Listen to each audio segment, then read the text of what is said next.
መንግስት ህዝብን ለማገልገል ተቋማትን ይመሰርታል። እነዚህ ተቋማት እንደየአስፈላጊነታቸው የተለያየ አገልግሎት ይሰጣሉ። በከተማችን አዲስ አበባም ብዙ አገልግሎት ሰጪ የፌዴራልና የከተማ አስተዳደር ተቋማት ይገኛሉ። በመዲናችን አዲስ አበባም ከሚገኙ ተቋማት መካከል ዘርፈ ብዙ አገልግሎት የሚሰጥ አንዱ ደንብ ማስከበር ባለስልጣን ነው። ለመሆኑ ደንብ ማስከበር ባለስልጣን በከተማችን የሚስተዋሉ የደንብ መተላለፎችን ሲቆጣጠርና ሲከላከል እንዲሁም እርምጃ ሲወስድ ለነዋሪው ማህበረሰብ በሚሰጠው አገልግሎት ልክ ህብረተሰቡ ምን አስተያየት አለው? እንደ አዲስ አበባ ነዋሪ ከሚያስፈልጉን ነገሮች አንደኛው የደንብ ማስከበር ነው።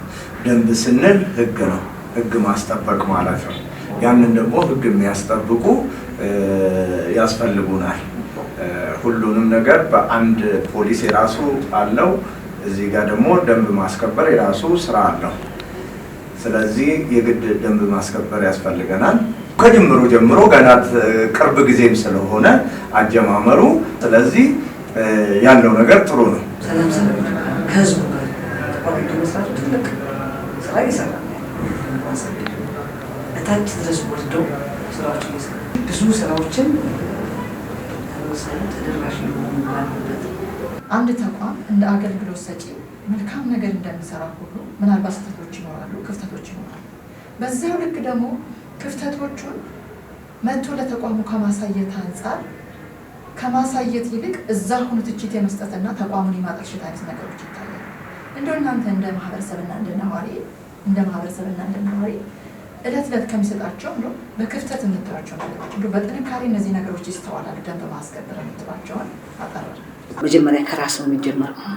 ከራሳችን ነው የምንጀምረው። ህግን ማስከበር ከራሳችን ከሚመለከታቸው አካላቶች ጋር ታች ወደሽ ከህዝቡ ጋር መስራት በራሱ ትልቅ ቁርኝት፣ ትልቅ ስራ መቀጠል አለበት ብዬ የማስበው ይሄ ነው መቀጠል ያለበት። ከህዝቡ ጋር መዋሃድ፣ እነሱም ደግሞ ወርደው ከፖሊስ አለ፣ ከህዝብ አለ፣ ከሚመለከታቸው አመራሮች አሉ፣ እንደገና ከጤና አለ፣ ተቆራኝቶ መስራቱ፣ ከጽዳት አለ። ይሄ ሁሉ አንድ ላይ ነው የሚሰራው ከህዝቡ ጋር ዛሬ መስራት። ይሄን ስራ መቀጠል አለበት። ይሄም ነው ለውጥ ያመጣበት ትልቁ ነገር ይሄ ነው። ለምን ደንብ ማስከበር ብቻውን አይሄድም። ብቻውን ከሆነ መፍትሄ ላይ መጣ ይችላል። ከማስተማር ነው፣ ግንዛቤ ከመስጠት ነው የሚጀምረው። እነዚህን አሳይተን እኛም የራሳችንን ግዴታ መወጣት አለብን። ስለዚህ ለወደፊቱ ደንብና ህብረተሰብ እጅ ለእጅ ተያይዞ አብሮ ይሰራል። ህገወጥነት አገርን አያሳድግም። ህገወጥነት ምሳሌ አይሆንም። ምሳሌ የሚሆኑ ነገሮችን እንስራ። ሶሻል ሚዲያ የምንጠቀም ሰዎች አጠቃቀማችንን ለመልካም ነገር እናድርግ። የሰው ልጅ ነው፣ ደንብ ይሳሳታል፣ ምንም ማለት አይደለ። ስራ ላይ ደግሞ የሚሰራ ሰው ቀደምም ብያለሁ ሊሳሳት ይችላል። ያችን ትንሽ ነገር ይዘን ሚዲያ ላይ ባናጨው ጥሩ ነው። ጥሩ ደንብ ማስከበር ለኔ ነው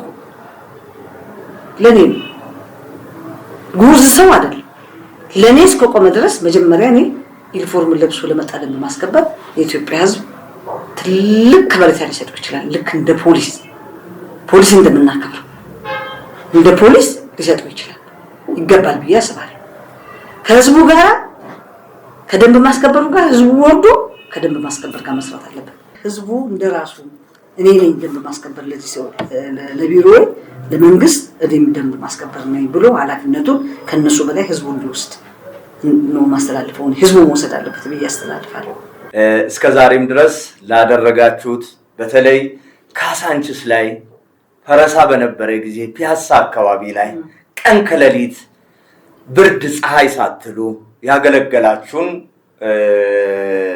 ልጆቻችን፣ ወንድሞቻችን፣ እህቶቻችን በጣም እናመሰግናቸዋለን። ደንብ ማስከበሮችን እውነት ለመናገር ለምንም ሳይሆን እውነት ስለሆነ ነው የማመሰግነው። ስለዚህ ወደፊትም ጠንክራችሁ ስሩ። አዲስ አበባችን ውብና አበባ ትሆናለች። አመሰግናለሁ። ተመልካቾቻችን እንግዲህ ዛሬ ሁለት እንግዶችን እዚህ ስቱዲዮ ውስጥ ጋብዘን የአዲስ አበባ ከተማ አስተዳደር ደንብ ማስከበር ባለስልጣን ለህብረተሰቡ እየሰጠ ያለውን አገልግሎት መረጃ በመስጠት የተባበሩትን እንግዶቻችን እያመሰገንን የዛሬው ዝግጅታችን እዚህ ላይ ቋጨን። ቀጣይ በሌላ ፕሮግራም እስከምንገናኝ ቸርን ሰንብት።